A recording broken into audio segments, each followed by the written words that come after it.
Bien que chaque crime violent soit horrible, il y a quelque chose de particulièrement glaçant dans les affaires où des groupes entiers de personnes se voient arracher la vie. Et que le coupable reste en liberté par la suite, comment est-il possible que des crimes commis en plein jour, où les vies innocentes de nombreuses personnes sont prises, puissent rester non résolues? Parfois, cela semble impensable, mais dans l'épisode d'aujourd'hui, nous allons justement en parler en explorant 2 meurtres de masse horribles et non résolus.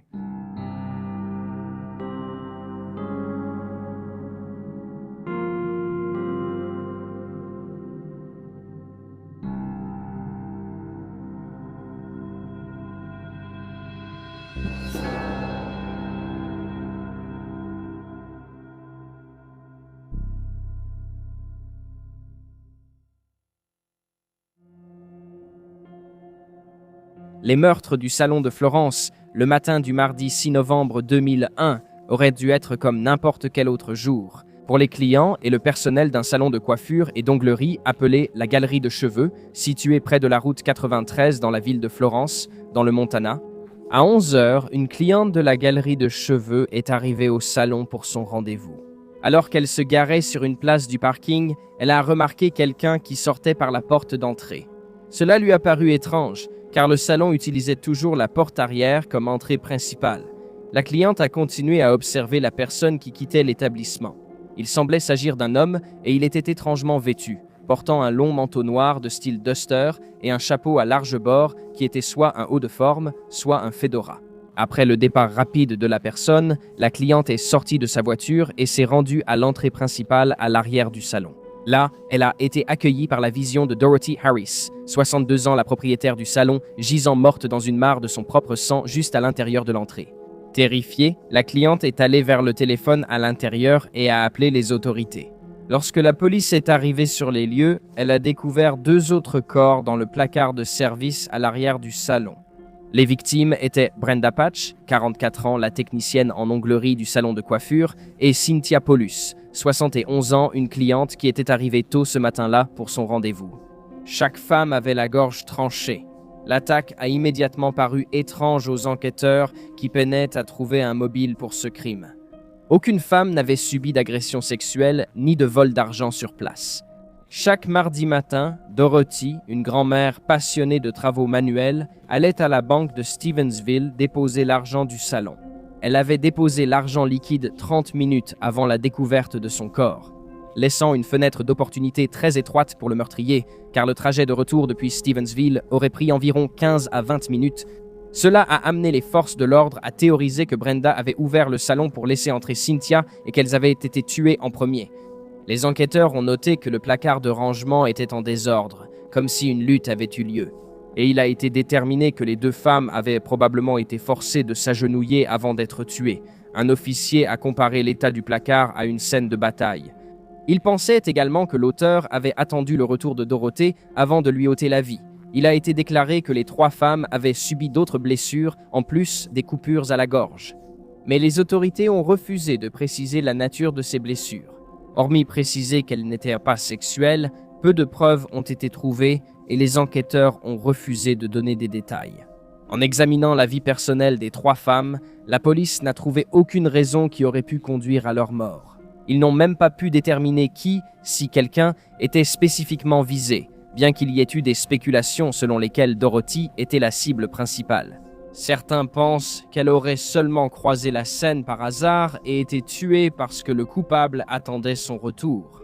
Il a également été avancé que la personne responsable des meurtres était quelqu'un qui avait commis un crime d'opportunité et avait choisi les femmes au hasard. Le crime avait eu lieu en plein jour dans une petite ville de moins de 1000 habitants où il était courant de laisser les portes déverrouillées. Non seulement cela a provoqué la panique parmi les habitants, mais cela a aussi conduit à l'idée que quelqu'un venant de l'extérieur de la communauté était responsable. Que quelqu'un était simplement passé pour commettre le crime puis était reparti. L'homme, qui a été vu quittant le salon à 11 heures, est considéré comme un suspect. Les enquêteurs estiment que le client ayant découvert le corps de Dorothy est arrivé quelques minutes après les meurtres. De plus, d'autres témoins se sont manifestés auprès des autorités après le crime et ont déclaré avoir également vu l'homme vêtu de façon étrange. Il est décrit comme étant dans la vingtaine ou au début de la trentaine, avec des traits du visage fins et mesurant environ 1,83 mètres. Selon les rumeurs locales, il y a certaines spéculations selon lesquelles l'auteur serait une femme. Cependant, cela n'est pas fondé et les forces de l'ordre ne soutiennent pas cette théorie. Les témoins ont indiqué que l'homme marchait d'un pas déterminé. La police a alors utilisé des chiens pisteurs pour suivre ses déplacements. Ils ont suivi son odeur à travers une ruelle voisine, un parking en terre battue, près d'un restaurant local, le Wild River, à travers plusieurs petites rues, puis jusqu'au parking d'une école. Le chien a perdu la piste dans un pâturage à 4 pâtés de maison du lieu du crime. Cependant, un second chien a mené la police du pâturage à une maison voisine. Cependant, le résident était physiquement incapable d'avoir commis le crime et a rapidement été écarté de l'enquête. Un autre crime similaire s'est produit presque un an plus tard, le 4 septembre 2002, bien qu'il ait eu lieu à Great Bend, au Kansas, à environ 2100 km de Florence. Dans l'après-midi du 4, un client est arrivé sur le parking de la boulangerie Dolly Madison Cake Discount au 1004 Harrison Street. Le client a tout de suite aperçu un inconnu fermant la porte d'entrée. Celui-ci lui a indiqué en s'approchant que la boulangerie était fermée pour la journée. Le client a trouvé cela étrange car il était tôt, mais n'y a pas prêté attention et est rentré chez lui le soir. Cependant, un livreur est entré dans la boulangerie par l'entrée arrière et a été horrifié de voir 2 corps sans vie sur le sol. Les victimes étaient Mandy Alexandre, 24 ans, qui travaillait là depuis seulement 3 jours, et Mary Drake, 79 ans, une cliente. Les 2 femmes avaient été poignardées à mort. Comme pour le crime de Florence, les enquêteurs ont eu du mal à trouver un mobile pour les décès de Mandy et Mary. Bien qu'une petite somme d'argent ait été prise dans la caisse, les sacs et les porte-monnaies des 2 femmes étaient restés intacts. Aucune victime n'avait subi d'agression sexuelle et la police n'a rien trouvé dans leur passé expliquant pourquoi elles étaient visées. Comme dans l'affaire de Florence, cela semblait totalement aléatoire.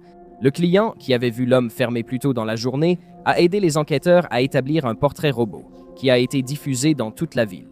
Il était indiqué que le suspect mesurait environ 1,85 m, pesait environ 80 kg, avait entre 30 et 35 ans et avait les cheveux châtain clair ou blonds, mi-longs.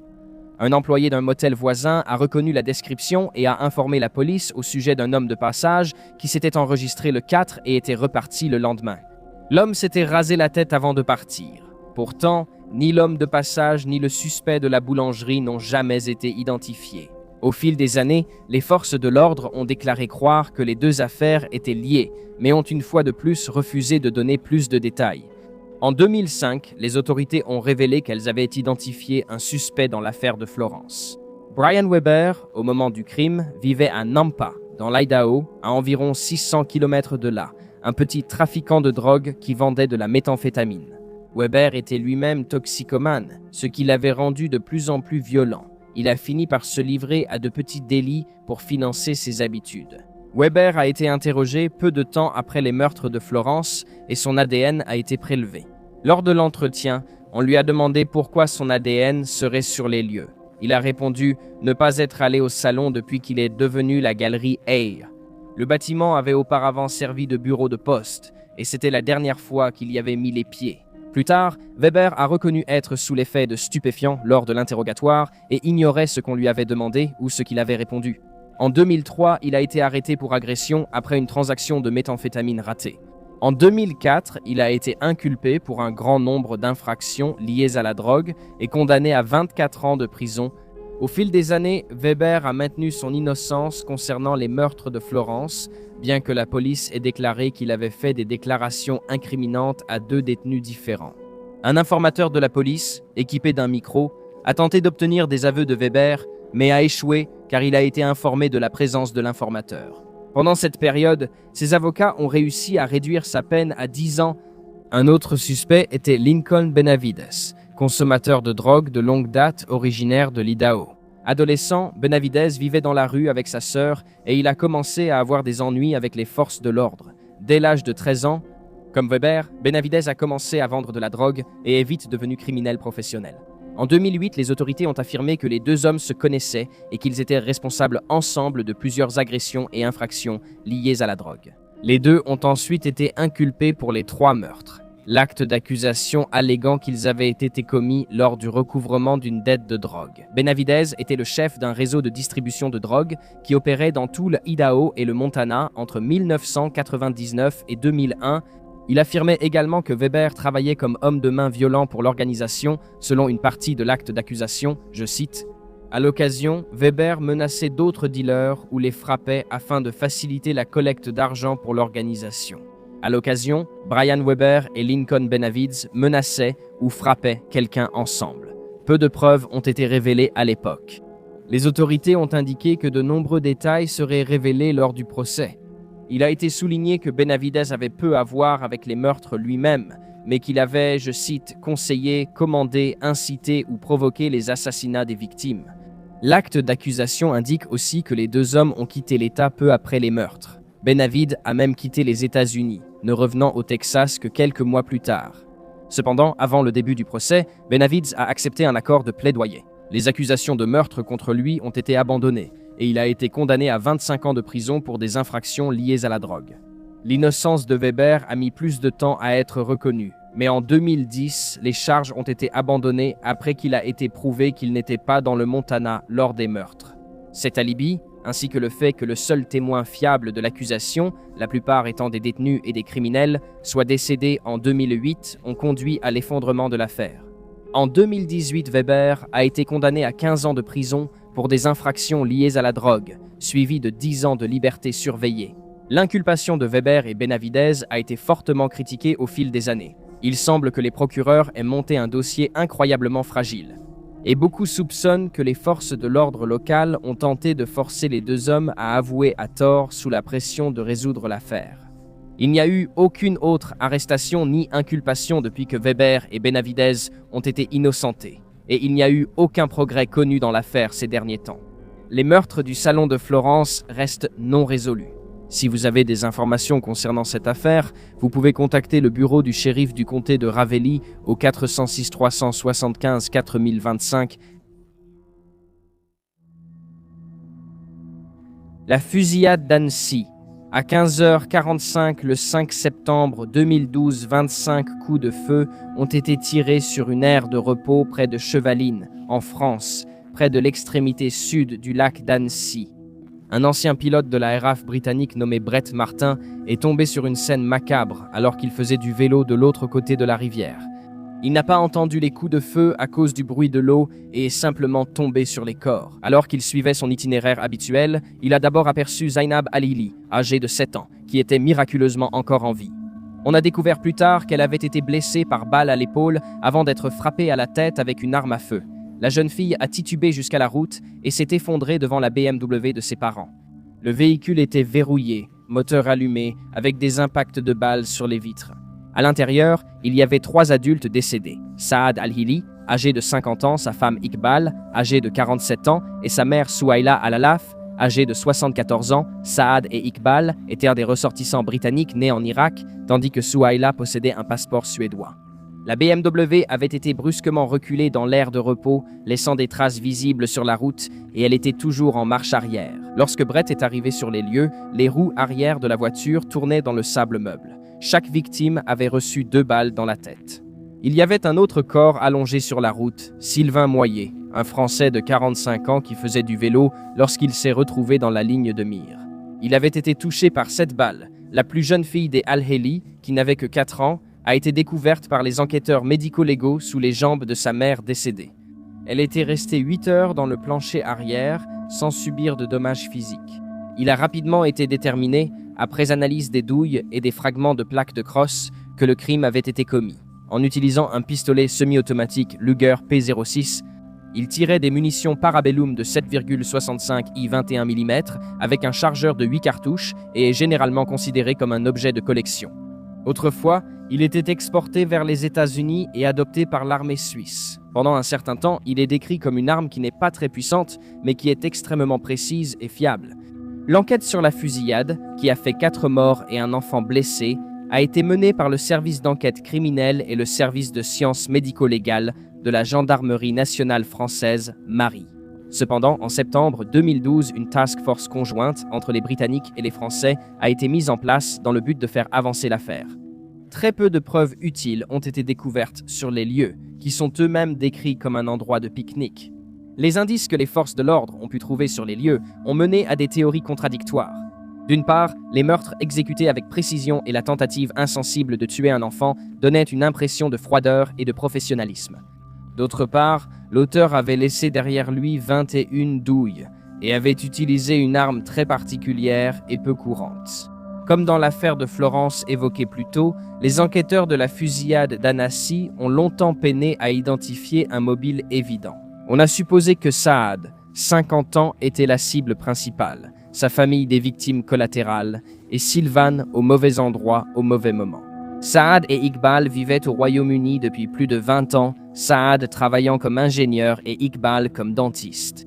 Les voisins et amis du couple n'avaient que de bonnes choses à dire sur la famille. Saad, selon tous les témoignages, était un père attentionné, tandis qu'Iqbal était une épouse et une mère dévouée. Des rumeurs disaient que le père de 2 enfants travaillait sur des sujets sensibles dans le cadre de sa carrière. Un journal français nommé Le Monde a allégué que Saad avait accès à un compte bancaire suisse appartenant au parti politique de Saddam Hussein. Le journal affirmait avoir obtenu cette information des services secrets allemands. Cependant, il n'existe aucune preuve reliant Saad à Saddam Hussein. Le compte bancaire suisse qui a été lié à l'homme de 50 ans est en réalité celui de son père. Le père de Saad, Kadim, était avocat et homme d'affaires. Il a déménagé la famille au Royaume-Uni en 1971 après que son frère ait été arrêté par les services de renseignement irakiens et ait disparu pendant 1 an. À son retour, il souffrait de troubles de la parole et de lésions cérébrales, poussant Kadim à sécuriser sa famille. Pendant que la famille déménageait, Kadim est retourné en Irak en 1974 pour continuer à gérer ses affaires. Il a pris sa retraite en 1982 et s'est installé définitivement au Royaume-Uni. Lorsqu'il est décédé, il a laissé $1 million sur un compte bancaire suisse pour ses 2 fils, Saad et Zaïd, ainsi que des propriétés en Angleterre et en Espagne. Après son décès, les 2 frères ont commencé à se disputer sur la répartition des biens. Ce désaccord était toujours en cours lorsque Saad a été tué. Après avoir appris toutes ces informations, les autorités ont porté leur attention sur Zaïd, pensant qu'il avait un mobile pour vouloir la mort de son frère. Zaid, lui, doutait que Saad ait été tué par un professionnel. Il a souligné qu'il aurait été plus simple pour quiconque de le tuer. Alors qu'il était au Royaume-Uni, où il avait une routine et un foyer, Saad n'avait jamais eu accès à des informations sensibles dans son travail. Le 28 septembre, quelques semaines après la fusillade, les forces de l'ordre sont venues chez Zaid avec un mandat de perquisition. Pendant qu'ils enquêtaient sur la scène du crime, les enquêteurs avaient découvert que Saad possédait un taser, une arme dont la possession est illégale au Royaume-Uni. Ils pensaient que cela montrait que le quinquagénaire craignait pour sa sécurité et sa famille. En parlant avec d'autres membres de la famille, ils ont découvert que Saad aurait déclaré avoir peur de son frère. Pourtant, bien que son domicile ait été perquisitionné, les autorités n'ont rien trouvé reliant Zaïd à la mort de son frère.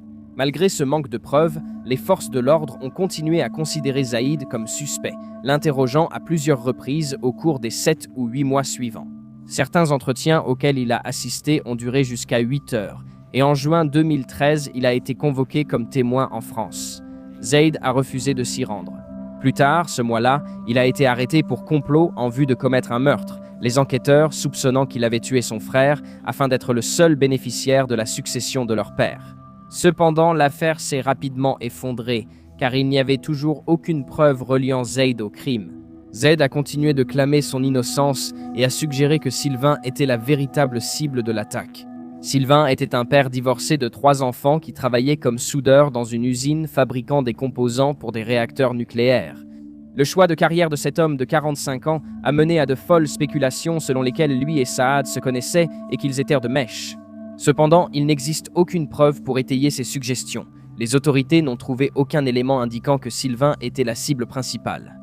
Et ce manque de mobile et de preuves a conduit à l'idée que les 4 adultes ont été tués par un psychopathe solitaire, quelqu'un qui a tué pour le simple plaisir de tuer, sans mobile et sans cible précise en tête.